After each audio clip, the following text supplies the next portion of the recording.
when did you fall in love with like women in hip hop?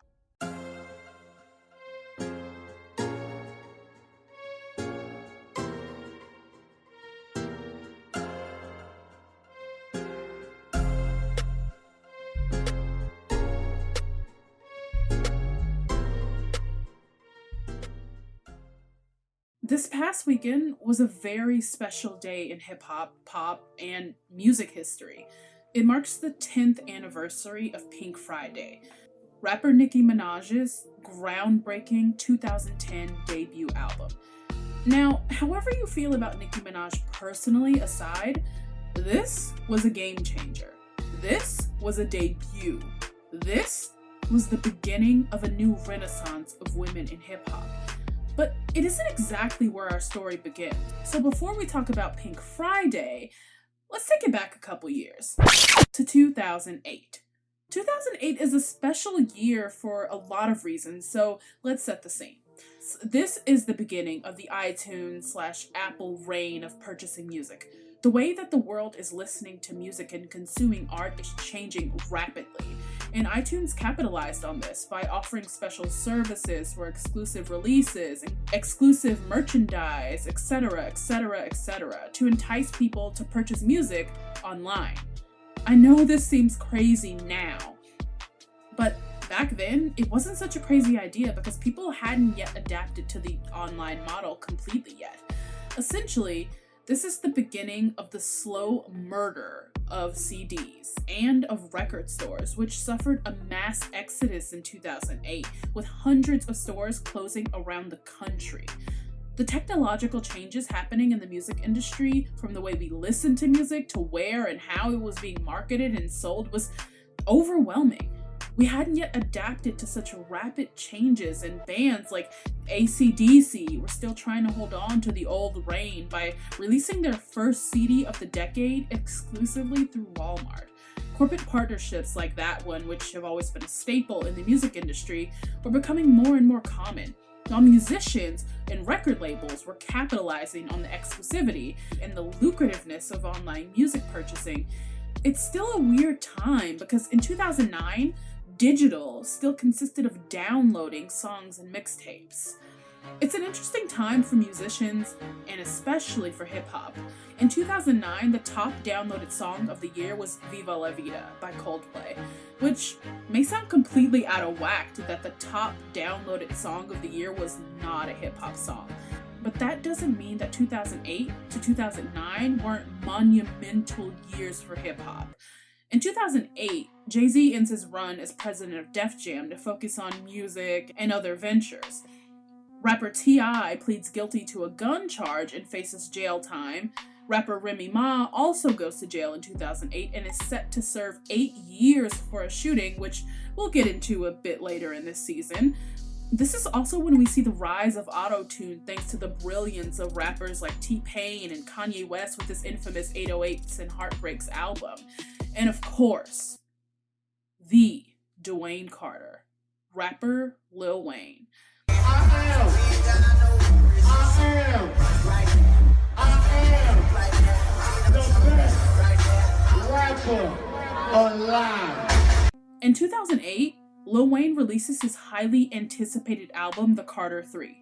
No, I'm sorry. Let me rephrase that to put into context how big this was before streaming took over, as I mentioned. The Carter 3 leaked a week before it was supposed to be released, went platinum, then Lil Wayne re-released it, and it still went platinum in its first week before streaming. This was the last rap album before streaming to do so.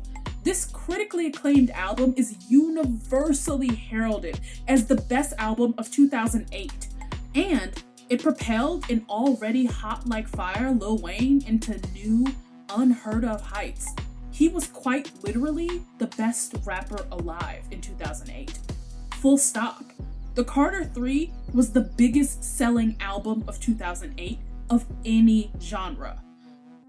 It's one of those things that help propel hip hop into the center of the narrative and open doors for other artists, which is why Lil Wayne founded Young Money Entertainment in December of 2009, introducing us to a group of artists that would quite literally change the landscape of the music industry as we know it.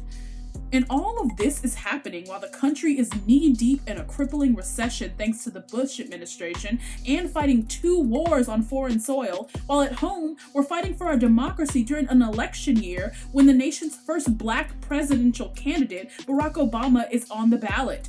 I promise you, we as a people will get there.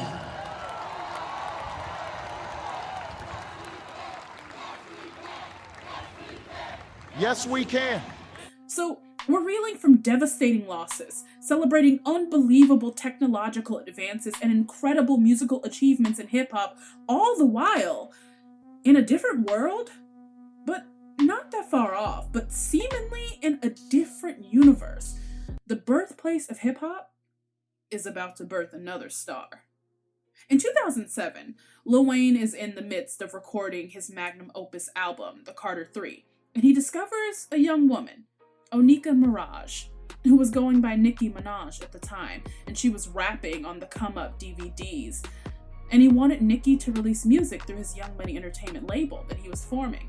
Nicki once said of this, he being Lil Wayne, has been such a major part of my career. I can't imagine it without him. He brought that spotlight on me sooner than I ever could imagine.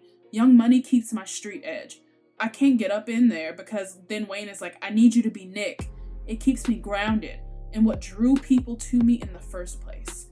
Nicki had been on the New York rap scene for years and released her debut mixtape, Playtime Is Over, in 2007, with features from the likes of rappers like Lil Wayne. And her second mixtape, released in 2008, was hosted by Lil Wayne. And this led her to receiving the Female Artist of the Year from the Underground Music Awards in 2008.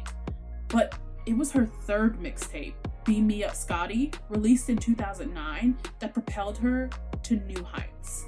This mixtape features songs like Itty Bitty Piggy and I Get Crazy featuring Lil Wayne, which became staples in the New York club and radio scene. And so in 2009, Nicki officially signs with Young Money Entertainment and is the first woman to do so. And in 2009, she goes on the Young Money Presents America's Most Wanted tour, which featured acts like Drake, Jeezy, Soulja Boy, Tyga, and other Young Money artists. And she says of this, I salute the female rappers who came before me, but it's my time now. Well, we've been warned. Thank you for listening to this episode of Where My Girl's At, brought to you by Textured Air, a brand dedicated to celebrating Black girl culture, past, present, and future. If you liked what you heard, please subscribe and leave us a 5-star review. It really helps. You can find us on Twitter at WhereMyGirlsAt2 and Instagram, WhereMyGirlsAt_TH.